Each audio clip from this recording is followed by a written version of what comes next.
Again, good afternoon. I don't usually use glasses, but after today, I'm going to look for glasses because I cannot read quite well the program that I have in front of me. But at least I can read the first one, and after that we shall agree. We are all here as a panel. Oh, I've gotten a savior. Okay, so we are here to discuss the topic of overcoming the hurdles towards that 5% wage bill to revenue ratio and strategies and action plans for a fiscally sustainable wage bill. Is that the understanding of everybody who is here? And that's what we have come to discuss.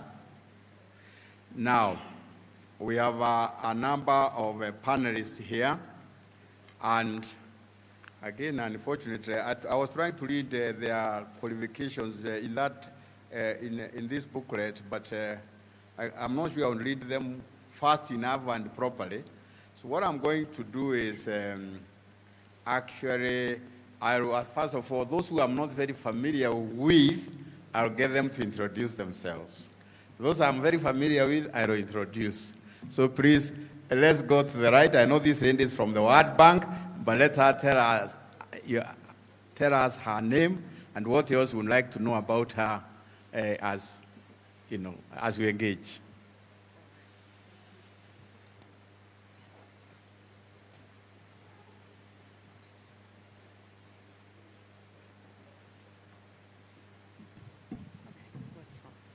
All right, thank you very much. Well, good afternoon, everybody. My name is Donna Andrews. I'm a lead governance specialist with the World Bank.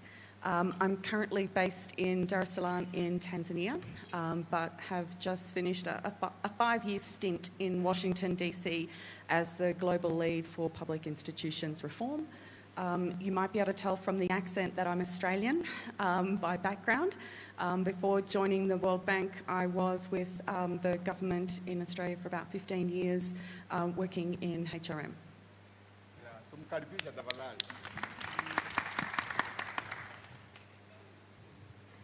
Thank you very much. My name is Abraham Rugo Mureu, currently working as Executive Director of the International Budget Partnership Kenya, a civil society organization that works to help and support citizens to engage with budgets.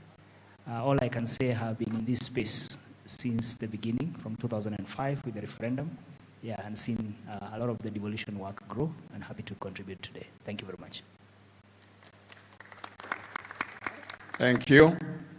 Kwame is familiar to all of us because he's always commenting on our economic status. Oh, you have a mic. Yes.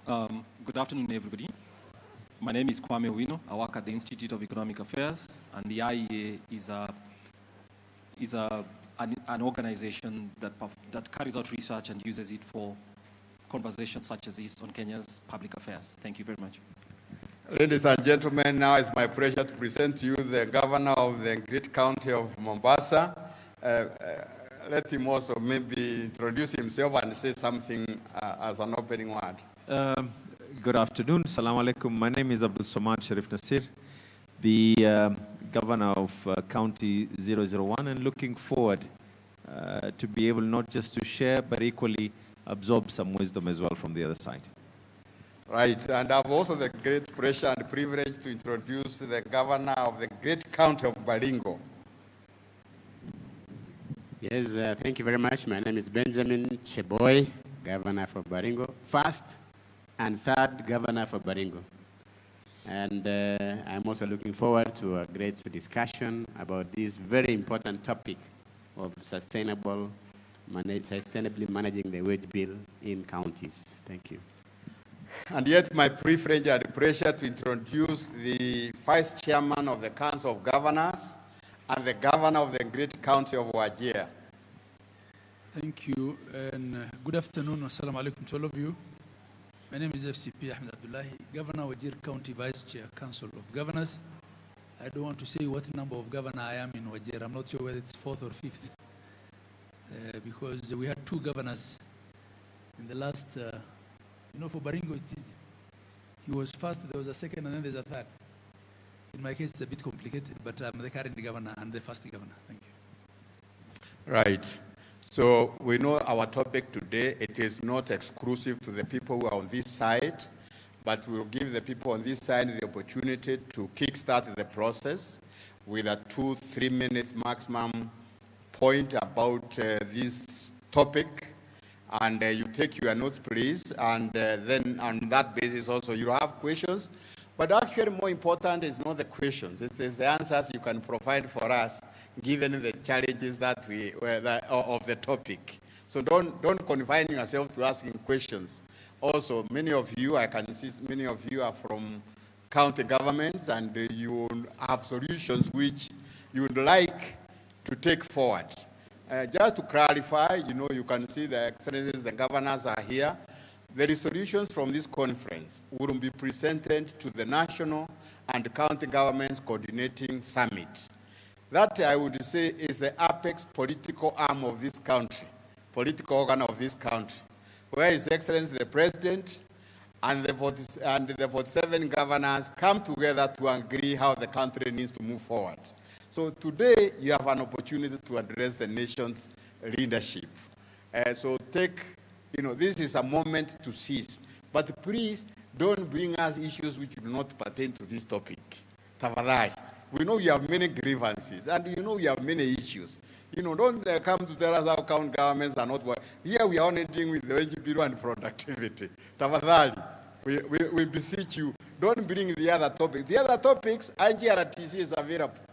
Intergovernmental Relations Technical Team is available, and the Council of Governors is available, and the SRC, the chairperson, is here. She's also here for the next 3 days, and also the governors are here for the next 3 days. So you have time to converse with them more effectively on all the other issues. For now, let us focus on the topic of the day. And I will use the same order that I used, but I think I'll start with budget, international budget partnership. Let them make some comments on the topic. Then we'll go to our friend, an outsider few, Mr. Owino, and then we'll come to the World Bank or individual perspective. You will tell us whether they are individual or World Bank perspective.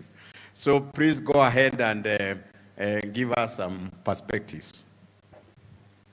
First of all, thank you very much for the invitation to be part of this conversation. Indeed, I have been here since mornings, therefore there is a lot that there is to learn. I will not try to say everything that can be said on this topic because I think a lot has been said, but allow me to start with a discussion that we adopted for ourselves a devolved system of government. And in the devolved system of government, we decided that the way we are going to structure this system is that we are going to have 2 levels of government that deliver on an agreed set of public services.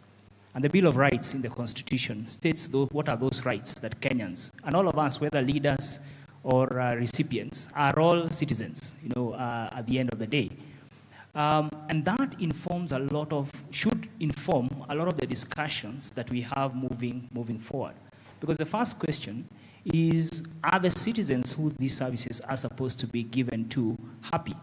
Are they satisfied? Perhaps happy is a strong word, though I know in 2003 we were ranked one of the happiest countries in the world. I am not too sure that's the state right now. And therefore the satisfaction in terms of delivery of those public services becomes our guiding star in terms of and what we do in Schedule 4 of the Constitution, we divide those functions between national government and county government. And therefore, when we come to the discussion around wage bill is wages are a facilitator, are an enabler for the delivery of a certain set of public goods, works, and services. And therefore, they are not in an end of themselves. And therefore, the payment to a public worker is not an end in itself.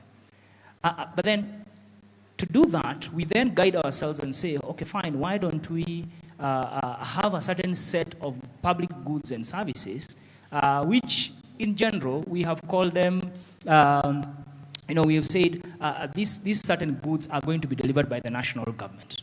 Security will fall there, education will fall there, in totality. Then you have others where the majority of the delivery is with the county governments, agriculture, education. And I think that's the genesis, because that's an important starting point, because sometimes the discussion around even how much money is being transferred, say, to county governments, sometimes has sounded as though it is a benevolent national government that gives some money to county governments to be able to do certain things, and even when there is a big of a spotlight on how things are running, it seems to be on county governments only. Let us remember that on average, if these numbers for this year are anything to go by, about 85, about 87, between 85 and 87% of our budget is still being spent by the national government or through the national government, including what has been discussed before. 2 points that I want to make. One, we are convinced at the International Budget Partnership and the work that we have done that as much as we want to discuss how much we are spending on wages, there is something that seems not to be in tandem. One, when you look at the numbers, there seems to be a fluctuation between growth in numbers of employees and growth in growth in wages. It seems to be almost a zigzag. It's very erratic. It's only that we were not making presentations on PowerPoint, but it's quite erratic. There are times, for instance, where you see that we have a 9%. I'm just trying to get that table. You have a 9% growth in in wage spending, but you have a 2% growth in number of employees, which begs a question. Is the growth because we are absorbing very expensive employees, or is that we are actually entertaining more slippage and wastage within, whether it is multiple allowances being provided and the like? But the second point that is related to that, we gave ourselves county integrated development plans as a framework that was to provide the development direction of everything happening within a county government. Again, something else I want to clarify. The County Government Act, when you read the role of the county integrated, the main word there being integrated, it is seen as though it is a county document. But according to the law, it is actually a document that compiles everything that is to be done in that county, because there is nowhere else you pursue development in this country. It is either in Kisumu or in Wajir or in Mombasa, whether you are a national government, whether you are the irrigation board, or you are the county government of Mombasa, for instance, if I may use that example. And what that was to do is therefore to provide us with the measuring yard of how do we assess productivity? Because that's the second question around productivity. Productivity has to be against a certain goal that we are trying to achieve. Have we defined that goal, for instance? Have we defined that goal in education sector or ECD, if we use that example? Have we defined that goal within the Teacher Service Commission? I'm just using examples different. Have we even defined it in healthcare? What is sufficient healthcare, and how much does it require of a doctor, of a nurse? Because then performance contracting, if you follow my argument, is then supposed to be that we are tying you to this set of goals and objectives that we have set for ourselves, and therefore we would like you to pursue them. Without that kind of an assessment, wage bill becomes something here on the side, and the national development and other aspects become something else on the side. I'll stop there because I see the chair is coming for the mic. Thank you, because I know you have a lot you can tell us about budgets and the problems of development in the counties. And I think to crystallize, I think you have essentially talked about the problem of data, the problem of defining what is the outcomes and so on in service delivery and so forth. Wana Kwame, tafadhali. All right. Good afternoon, everybody, and I'm grateful to be here to have this discussion. So I'll make 4 points very quickly because I have 3 or 4 minutes. So the first is basically, I'll make 4 points because we have 4 minutes. Okay, I need to speak louder. So the first is basically what I ask myself as I sit on this panel is, for us to make progress on the issue at hand, we need to ask ourselves, what exactly is the wage bill problem? And we have to define it from the way the laws and Kenya's constitution framed it. It seems as if this republic does not keep wage and emoluments payments to the 35% threshold, which is what was stated. It doesn't matter how else we define whether it was sufficient or not. Basically, we are required to pay everything within that 35% threshold. Now, if you think about it like that, it's a percentage, which is 35% of all revenues, right? Meaning that those are the two numbers to consider. So either it's the denominator, which is revenues are insufficient because we seem to be always going above it, or that 35% is too low, which I have had some people trying to persuade us. I don't think that will get us anywhere by trying to argue that. We have a compact which is 35%, and let's keep it at 35% because that's what's required. I mean, that's the threshold that takes it up. Secondly, I sit here as a student of economics, and there's this. The truth is, there is no scientific or economic reason that tells us what is the appropriate wage bill to revenue. How much government spends on any given item is a political consensus. It is what we can persuade ourselves. The reason I say it's a political consensus is if government wishes to pay 1.2 trillion, as will happen this year in wages, which is equivalent to 100 billion per month, what government is telling us is that is the tax we shall bear. And it depends on whether we as citizens have accepted that, and through our representatives in parliament, whether we accept that burden or not. Remember, Kenyans said through representatives and constitutional order that 35% is it. So that's basically, we have to get away from the idea that there's a scientific reason for having it at 35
Um, Kwame, I also work in the private sector. And there's a lot of nonsense that people get away with in government that they can't get away with in private sector. I can tell you that. And it was a bit of a culture shock for me also. Because when I tried to manage things the way I used to know them in the private sector, up to now I'm still called a dictator, he's arrogant, he's this, he's that. We're still dealing with ghost workers in the counties. Every so often we have meetings about ghost workers. People who we don't know where they are. And it's not even that easy to remove them from the payroll. And many other things. So the question of productivity. If we have to have honest conversations, then we'll be making some decisions which will, especially I pity the first-term governors who want to be re-elected. Because if they play tough also, that has consequences on them. In 2013, I had one doctor in Wajir County. One doctor covering Wajir County.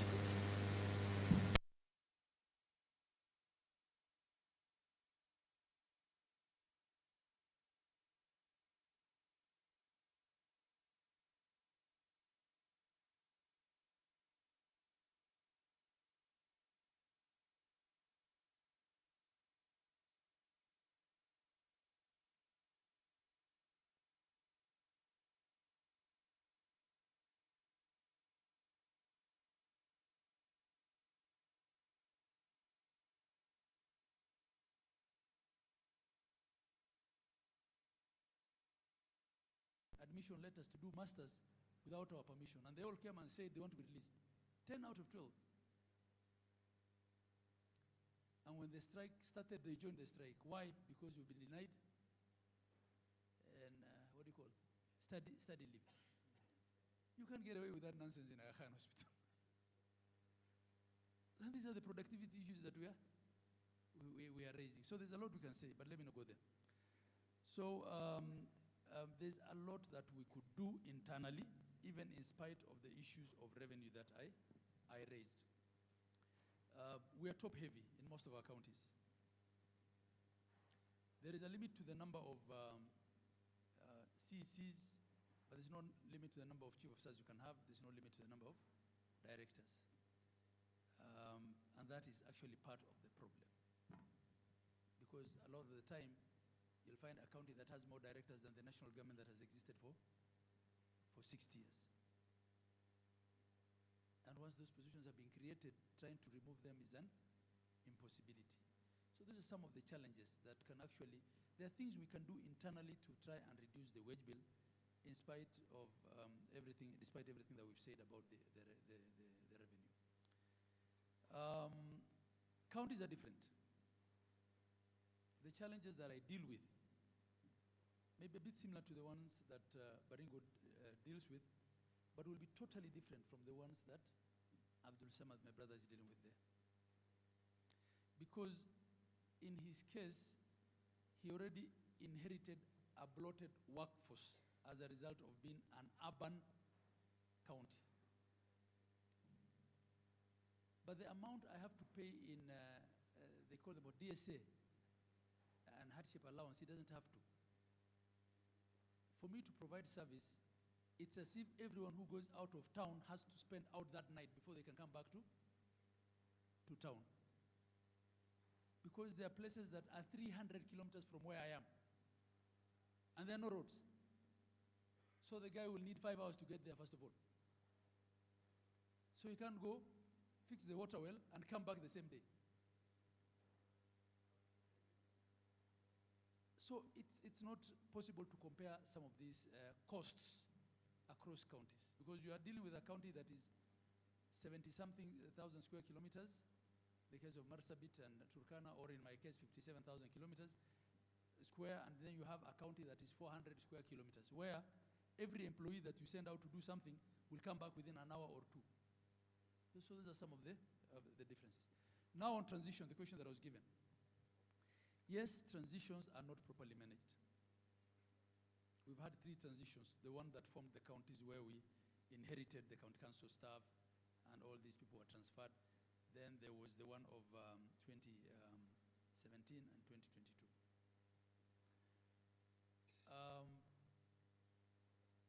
Counties are just like any other entities. They have their own culture. But increasingly, we're also seeing that culture depends nearly entirely on the tone at the top. So if you have a governor who is control freak in a sense, who looks at numbers, understands numbers, questions people, then you also create a culture where people limit what it is they can do. But there are also governors who don't do that. There are governors who are more of the political type and leave a lot to the other people working under them. And at times that can cause problems. And then you realize so many people were promoted, so many people were given letters.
service is to provide services that is to the satisfaction of citizens, so that when you go to visit a health facility, you will get a doctor to attend to you, you will get a pharmacist to provide you with drugs, and you will get a place that you can be able to spend the night as you recuperate comfortably. So for us, therefore, to deal with this, we must address the staffing levels. We need to conduct an assessment and do a cost-benefit analysis and review our organizational structures before hiring. Of course, when counties were established in 2013, I think we were told earlier on that each county was having municipalities or town councils or county councils. And those counties were already staffed with many staff of various qualifications and skills that needed to be addressed. And now when the counties came in with new functions, including technical functions like agriculture, like livestock, like health, you know, you had to take over staff who are not necessarily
working, and yes, they are being paid, but maybe even the work that they are doing is not commensurate with what they should be doing.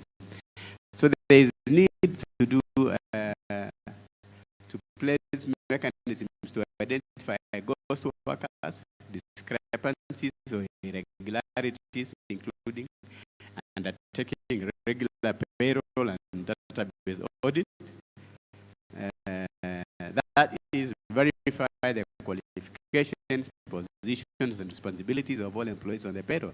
It is not impossible to find a situation where a member of staff has retired or has died, and yet he will continue being in there for a while because of perhaps lack of automation of the systems, or because of the vastness of a county where perhaps a member of staff retires and nobody gets to report these matters. Complete transfer of devolved functions and attendant resources to counties. Some national government ministerial MDAs are still holding to devolved functions. And this is true. And resources leading to duplication of roles at both levels of government to the detriment of county governments. This directly affects the denominator. The moment you transfer functions that are still being held by the national government to counties, you definitely will transfer resources. That definitely increases the denominator. And when you increase the denominator, you reduce the ratio of the wage bill. And now that the chair, you are here, it is you who is making us to have a higher ratio of the wage bill, because you have not done the needful. But I know that you are in that direction. But when you transfer those functions, please, for heaven's sake, transfer with resources. The other day, you gave us library function, and you gave us less resources compared to what they were being given when they were in the national government. Leveraging of technology is another way of dealing with these matters. We, as counties, many of us have put in place automated systems for payroll, for revenue collection, and digitizing records so that you can be able to manage this wage bill. There is the element of skills audits and training. The truth of the matter is that what we inherited in 2013, and most of these people are still with us, are staff who are highly paid because the system of payment at that time was depending on the relationship between you and the mayor, or the relationship between you and the local councillors. So what happens? You would find a driver who is given a salary, very high salary, because he's a driver of the mayor, and perhaps a relative of the mayor.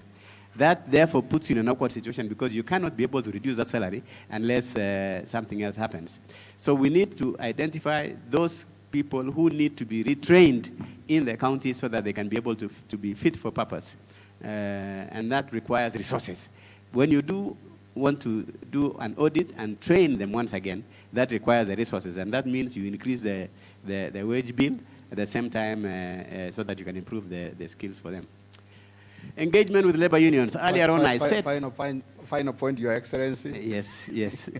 I think I've just spoken about the labor unions. Yes. So it's critical to allow counties to manage their labor issues. Their employers, just like the national government, just like the parastatals. Prudent financial management, of course, is fundamental. Counties should enforce fiscal discipline and budgetary controls to strengthen financial management practices to ensure that the wage bill remains within sustainable limits. This includes improving revenue collection, and I think that is where we are still weak. Support. We need to invest in improvement of revenue collection. Of course, sometimes if you want to improve revenue collections, you need more heads, more people, and better technology so that you can be able to improve the revenue collection. Lastly, implementing a salary rationalization plan where you review salary structures and align them with job roles, responsibilities, and market rates. That is important. When I was having lunch, we were discussing about the fact that some cadres in county governments are earning more salaries than their counterparts in the private sector. Whether this is because of allowances or and so on and so forth, shouldn't we be market-based so that if a member of staff in the county government, you're an accountant in the private sector should earn almost the same as an accountant in the public sector. But now, as we speak, and I'm sure the chair of the SRC will agree with me, that some cadres in county governments and national government are earning more than what is in the private sector. I think I will end there and say those are some of the issues. I still could say some more, but time is not with us. Thank you. Thank you very much, Your Excellency. I think, Your Excellency, you have alluded to many things. You have given us the problems. You have also given us you have alluded to very important solutions to the problems, and I think we will discuss that in a few minutes. Now it's my pleasure and privilege to ask His Excellency Governor Asiu to make his remarks and address the issue we asked him to address for us. Thank you very much. I think the genesis of where the problem actually came in. A classic example is Mombasa. Prior to devolution, Mombasa was considered as the regional headquarters. That means the coast region. And that is where you had all your agriculture officers, you had your public work officers, and all these other officers who were meant to serve the whole region. Come devolution, all those staff remained with the new county government of Mombasa, without necessarily saying that you're having those resources. I want to give just 3 examples. One is agriculture. All agricultural officers were retained by the county of Mombasa. We have no farms in Mombasa. 2, all the staff that are in betting and betting control and in charge of handling casinos, all of them were retained under the payroll of the county government of Mombasa. And guess what? Other than the single business permit, the only other part that comes from betting, and I'm hoping that IGRTC will be able to look into this, all of it goes to national government. As a matter of fact, if you look at the salaries that you're paying people who currently is when we are trying to be able to redeploy them to other areas. 3, public works. You are given staff that were in charge of public works for the whole region that you had to be able to inherit and take over. Now, devolution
public service, the national government public service, and I asked them, I want you to be able to come in and together with the county public service board, do what is called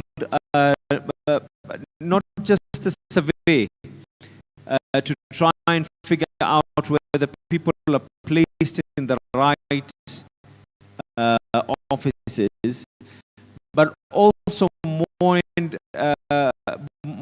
than that, try and figure out whether these people actually are there. It took us quite a bit of time before we got a response. Eventually, we took the initiative of ensuring that every single employee in the county government of Mombasa, we have their biometrics. So we know who is who, we know who is placed where. But we didn't even stop there. Then we realized, one, I will not be the governor who is going to fire people. I'll actually be the governor who's going to try and promote, because as government, let's be realistic. It's not even about politics alone, but let us be realistic. If we showcase that we are at the forefront to fire, imagine what is going to happen to the private sector.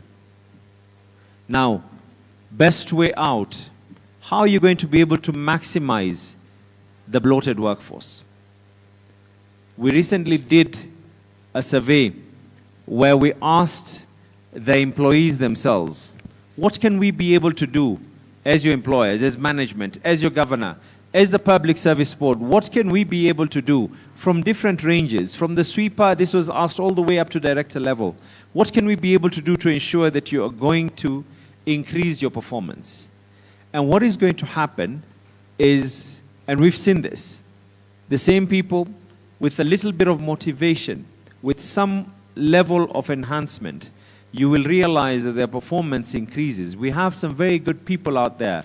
The public sector, I speak probably on behalf of Mombasa, and I'm sure this might be echoed and sentiments will be able to go out to the other counties as well. We have some very, very good people working for us. Do we have a few people who are terrible? Yes, we do. In fact, an issue of culture change is one of the largest problems, but that is where leadership comes in, where you instill that level of discipline. I will not harm you, I will let you grow, but in the spirit of that, I expect you not to harm Mombasa, and I expect you to make Mombasa grow as well. And after we were able to do that, we saw that yes, there was an increase in performance. There was some level of increase as well in our on-source revenue. It's the same people who are out there and have been able to increase our on-source revenue. Right now, as we're speaking, the Public Service Board is already working out on enriching a human resource policy and a human resource manual that is going to talk about all the nitty-gritties, from how you're expected to dress, how you're expected to respond to your clients who are the citizens of Mombasa, to everything else. And when this comes on board, it now also echoes performance. More performance means more people willing to be able to pay. And I think lastly, in the interest of time, I think it is vital for the national government not to micromanage, or rather not to try and micromanage counties. It is vital. You can be able to set policies, you can be able to set guidelines, you can be able to do anything else, but not to try and micromanage. And if we truly want to be able to handle this, and I give this homework, if you look at all the hospitals in the whole of Kenya are owned by county governments.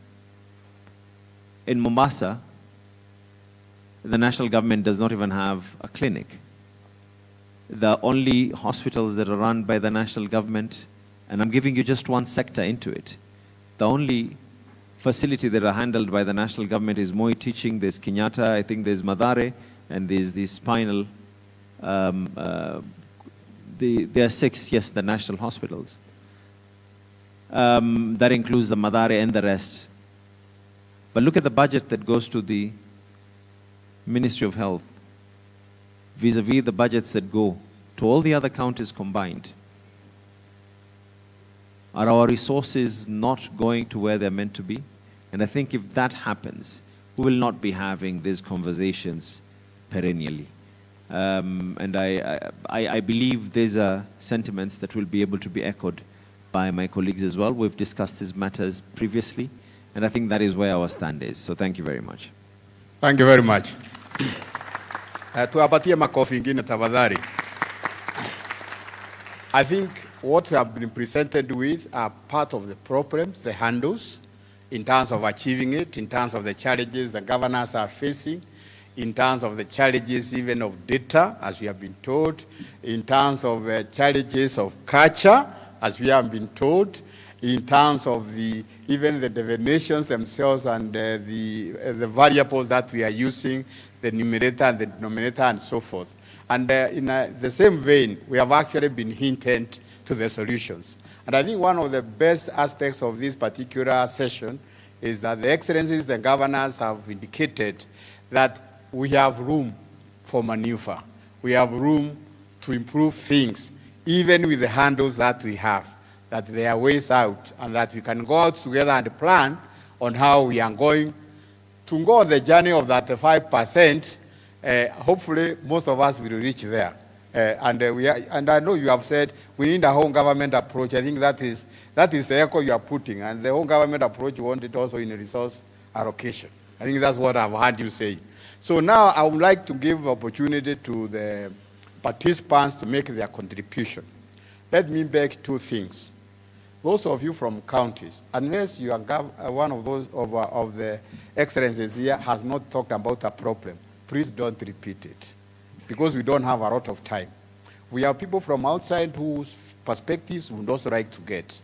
Now, I'm not in a position to know who is from which, so I'll just pick whoever it is, okay?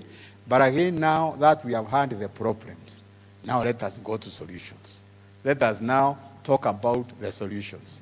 Of course, I'm not prohibiting you from posing a question to the panelists. You can also make a rejoinder, you can put up a question.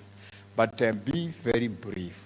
Don't ask a question for don't use more than a minute so that we have enough people making their comments. Who was helping with this mic? Somebody was helping me. Okay. Yes, so who is, okay, there. Okay, let us agree. We will take a few questions. I'll start with this side, and then I'll come to that side. So, one, that lady, that gentleman, and two gentlemen there, each 1 minute, that is 7 minutes. We should be able to ask all questions and leave. Tavadari, go ahead. Thank you. I'm not asking a question, I'm making a contribution. Yes. There was a question which was asked about... Maybe you can tell us, just mention your name and where you work. I am Be very brief, don't greet us, just your name and where you work. Yes, I am General Abdi Ibrahim, Chairman County Public Service Board, Wajir. Very good. I want to respond to one of the questions which was asked by the gentleman of the corner. I've forgotten the name. The question was, are the citizens happy? The service you are delivering. I think that was there. I can assure you that the citizens are very happy with the coming in of the devolution and the way the county governments are giving services. But they have a very high expectation. They have been told that there's a government that has come with a budget without knowing the nitty-gritty. They always expect more and more and more. But the question is, if you consider at the time of when we had the national government where they were getting small budgets, I can assure you the citizens are very happy and they need people who can do more. Next question to somebody else, please. The other thing was a place like Wajir, if I can give an example. There was no 1 kilometer of tarmac road when the devolution was coming in. And now we have... That is second point of evidence. The first one was made about Mendix 1, now you have 70. So yes. Next question, please. Asante sana. Remember, we want solutions to the we want solutions to the problems. Go ahead, madam. Okay, I'm Jeruto Nancy, the CEO Nandi County Public Service Board. I'll do 3 points, quick ones. One is on the issue of transition and wage bill. It is a big problem. My proposal is, let's delink transition from politics. Maybe we should create a legislation whereby at some point before election, we cease doing recruitments. Maybe we say 1 year to elections or some months to election, then it be made law. The second issue is on staff establishment. In our presentations this morning, we were informed that many organizations have no organizational structures or staff establishment. So we are recruiting non-stop. Maybe is it SRC or who should establish legislations whereby no organization will be allowed to employ without an organizational structure or a staff establishment, so that it limits the number of people. Finally, is now that we are grateful that IGRTC are here with us, there are certain postings of medics done by IGRTC. They post medics saying that the counties should absorb them. So we are absorbing them with no money. I think before posting, IGRTC should consult with the respective counties of whether actually they need those medics, instead of just doing postings. So that is my contributions. Thank you. Thank you. Next one, please, up there.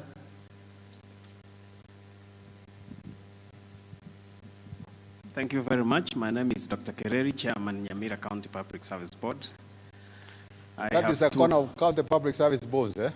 All right, yes. Go ahead, please. Now, I want to agree that the 35% figure has never been presented as a scientific something mean. We don't know how it came about, but this morning we were saying that we need to be data-based when we look for solutions. Let's make solutions out of data. So what I'm suggesting as one way forward is, and I liked the presentation, Your Excellency, from Wajir, when we say 35 will work or will not work, can the Council of Governors commission a study which will be able to prove whether 35% can work or not? Number two, we have duplication of roles, like it was presented here in the morning. Now that IGRTC is here, and there was another body called TA, Transition Authority, and I think that is where the ball, that is where the rain peters. Can we find if IGRTC is intending in any way to even provide data on how the costing of the functions was done? And if the costing in 2013, the cost of a shilling in 2013 is not the same as it is today in 2024. So can IGRTC commission a study so that the costing of functions that was done in 2013 can be repeated today, so that we can see what happens? And then finally, I wanted to appeal that two things. If the Council of Governors can help us strengthen the public service boards so that the HR function can be properly done. Then number two, the SRC, I see the chair is here. If SRC can take public service boards as partners, or how do I call them, so that we work together to deal with these issues, because the law has given county public service boards the responsibility to recommend salaries and remunerations for public service in the counties, so that we can work together as opposed to working like, how do we say it? Adversaries. Adversaries. Thank you. Good. Next. Thank you very much. I'll take 1 minute. C.S. Samson Kibi, Secretary and CEO, Baringo County Public Service Board. Wow. But I also serve as the Secretary General of the Forum, County Public Service Board's National Consultative Forum. I think it's a good time to talk because we were not given an opportunity on the program to contribute. I'm sure that more than half of these people seated here are from the County Public Service Boards. Two suggestions. Number one, because we are going to make resolutions of the third National Wage Bill Conference, I want to talk about what my colleague from Nyamira said, that we have always been willing and we have a platform where we can share experiences real time across the entire country, and we are in a place to assist SRC and other constitutional commissions to get solutions to this problem. But the problem comes if we are invited to a forum like this and we are not as much as recognized that we even came. That is one of the problems that we need to resolve. Number two, a simple thing that we are very good in Kenya is automation.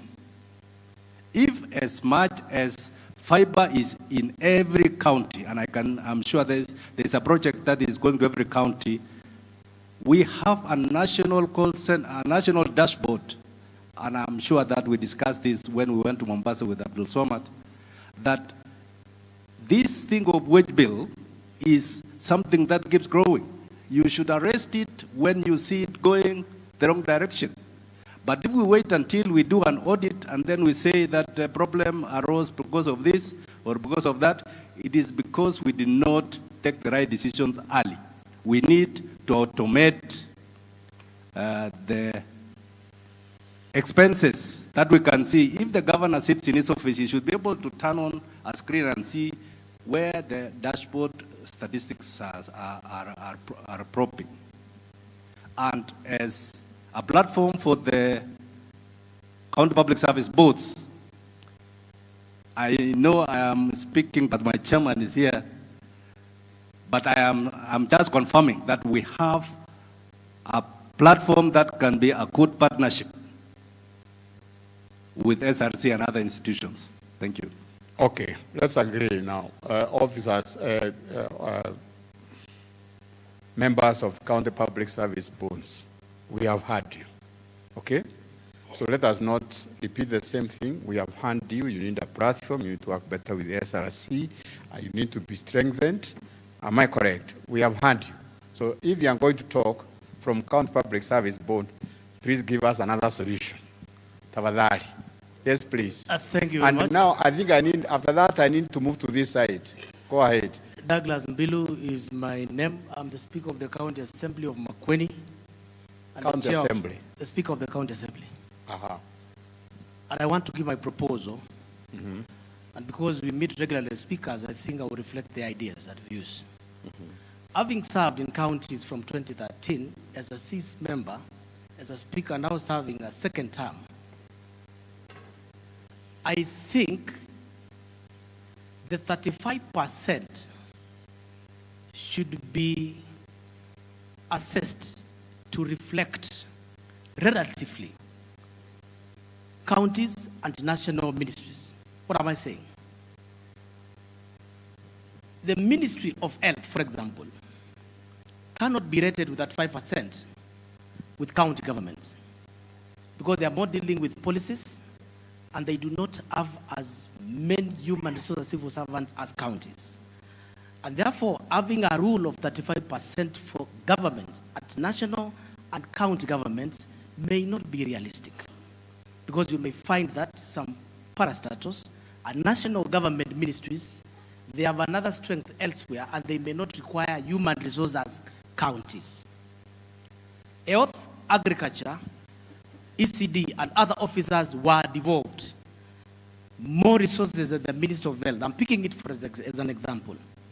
But the nurses are in Baringo.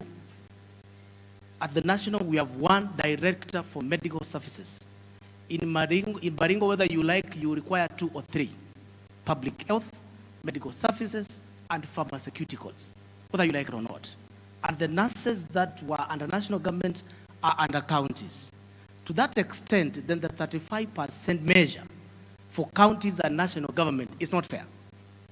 And therefore, if we have to get this correct, then can we assess county governments, national parastatals, and the ministries independently because their personnel is completely different?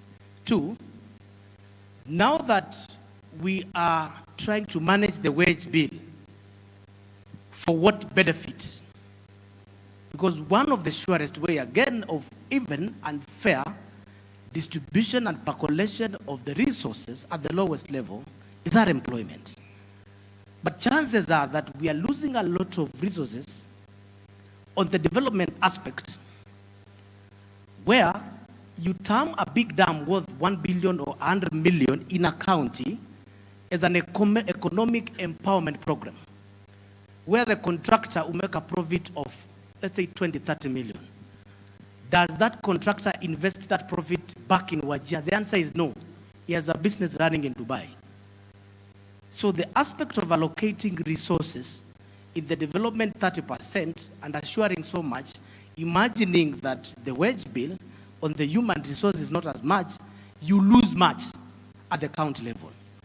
So I think the national legislation should review that 35% in respect to county governments and national government, and a proper assessment to be done. That is my submission. Okay, fine. I'm not going to argue about the 35%. All I can assure you is that it was not picked from the sky. It was determined rationally, logically, before the PFM Act was done. And one of the things which we have alluded to is the whole issue about the case for a sector expenditure review. And that is wretched meat. Okay, that is very wretched meat. A sector expenditure review which tells us where the money in the sector are going for health. Yes, please.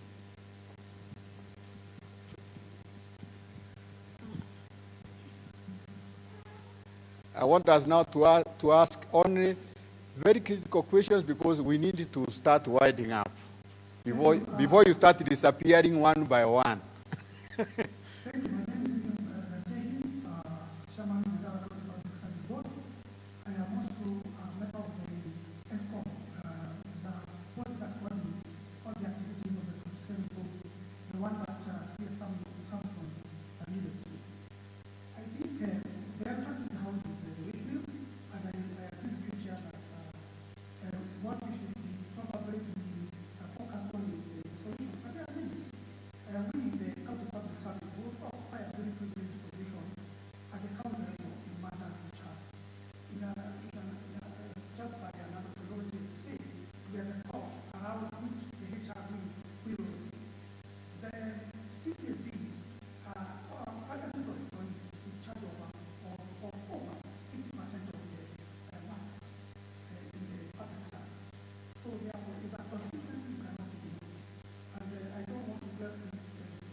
Excuse me, sir. Yeah, and because...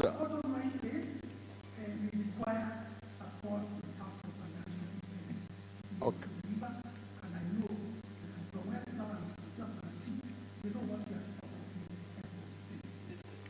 Okay, thank you very much. Just between the two of you, who will ask? One of you. Okay, 1 minute each, but not more, please. Tafadhali, don't repeat what the others have said.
Then there is the issue of union negotiations.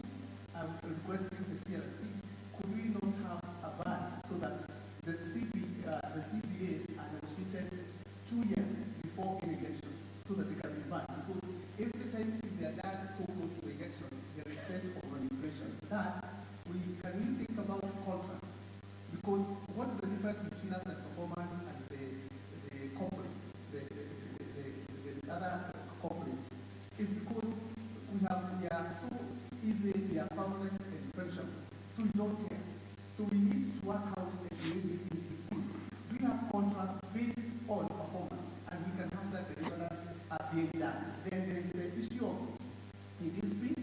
We're talking about the issue of us coming up with shorter ways of dispensing things like this. Is not to think that you can be staying for 6 months when we are still misbehaving.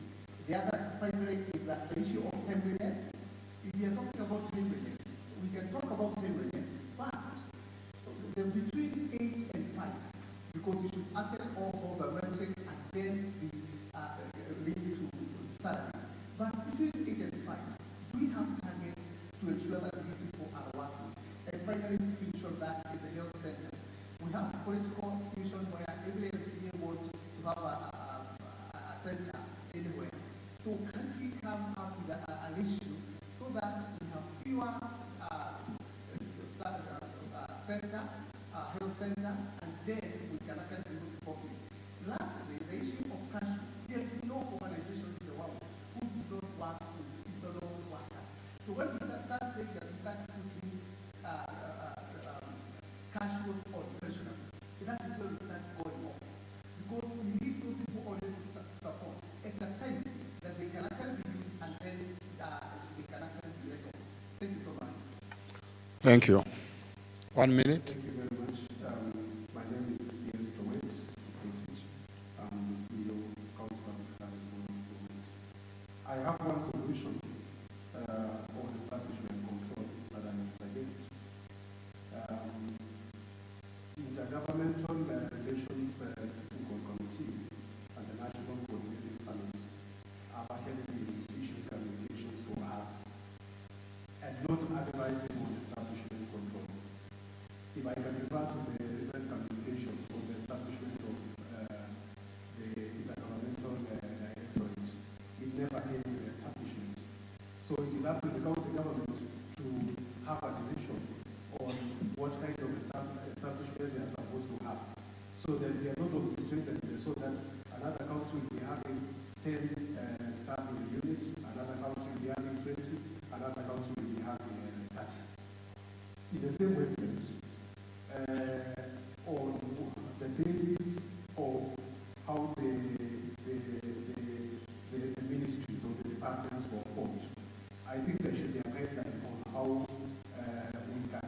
establishment controls for the staff that are coming under.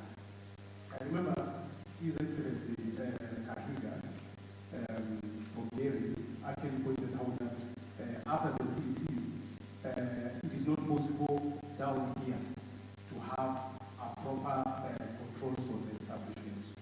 And I think going forward, if we are able to do that, then we should also be able to do a productivity control.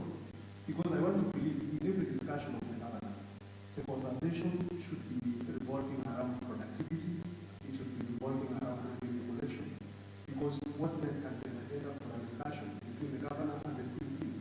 And finally, there has been strained communication between the two levels of government. You realize, for instance, the silos that used to come to the county governments.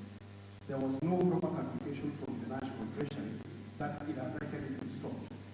And the projections that the county governments have always been making on revenue collection, they have actually been basing that on what they used to get from the silos, yet it was taken away by the national government without proper communication. Thank you.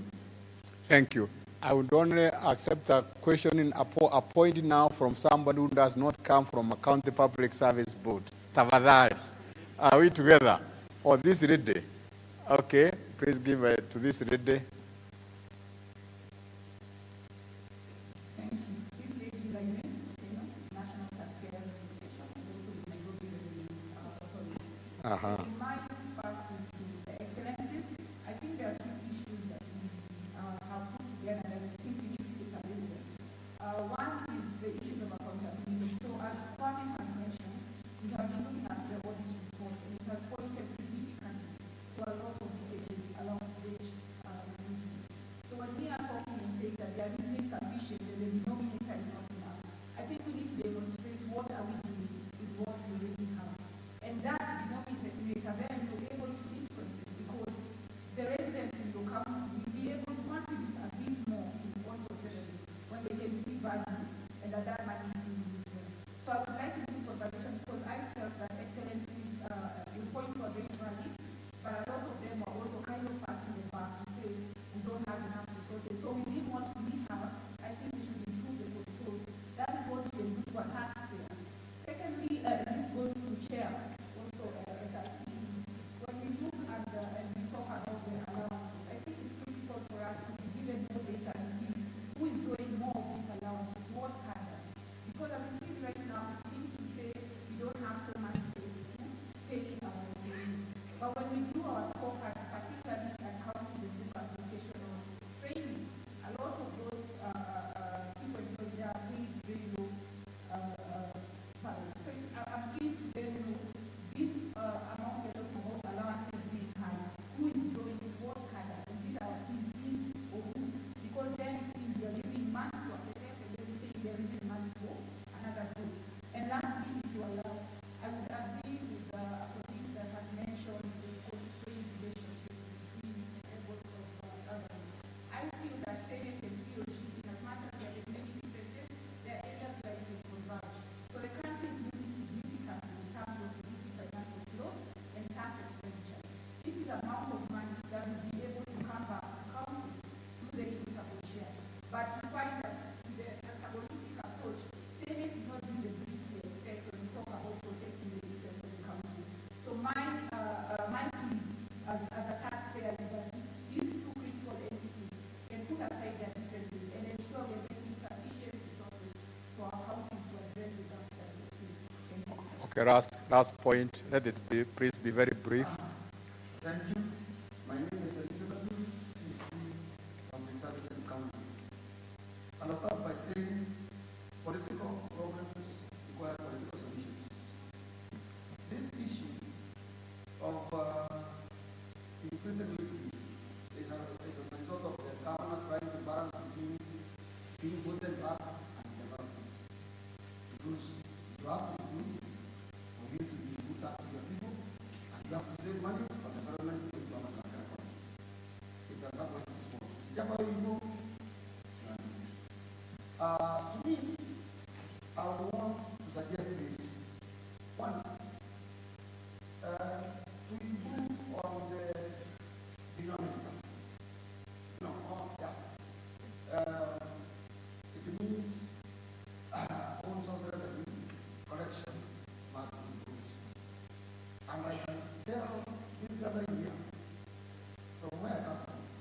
we have cities with the business communities, business associations, and they are more than willing to partner with the county government to collect more for them to get better services. And I saw it happen some years back in one of the areas where they were sitting in the local authority to collect revenue. Because leakages are one of the ways of improving revenue collection. And the associations, even residents or business associations, are willing to assist. This can improve our own social revenue in a big way, which will go addressing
I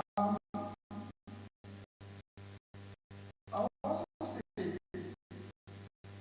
the commission not established by acts of parliament. There is a Yeah. I can call our chair to please present the tokens to our panelists. All right, I suppose we can start with Dr. Abraham Logo. Why don't you come here, please? We follow each one of you here. Yes.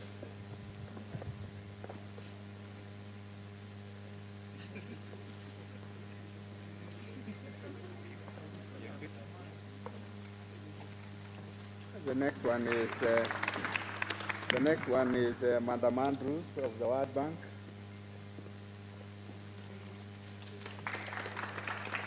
I'll ask Mr. Kwame to please come forward.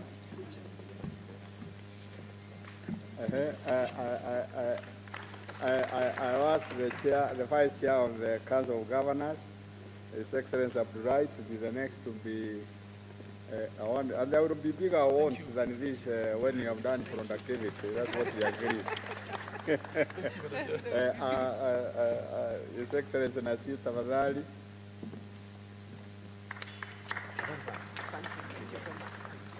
And from the Great Council, of Baringo, His Excellency Cheboy. Okay, thank you very much. I know that on the basis of what we have done today, well, please, I know there is a World Bank program, KDSP, which I suppose will help the governors to deliver part of what we are talking about, KDSP 2. But also, I would like to request that anybody who had an important point, and including our panelists here, if you have any notes you would like to share with the SRC and the conveners of the workshop, please do so, because they will be helpful as we put down notes so that we don't omit anything. Thank you, Chair. I can also call you to receive a token, then you can come back and conclude. All right, okay.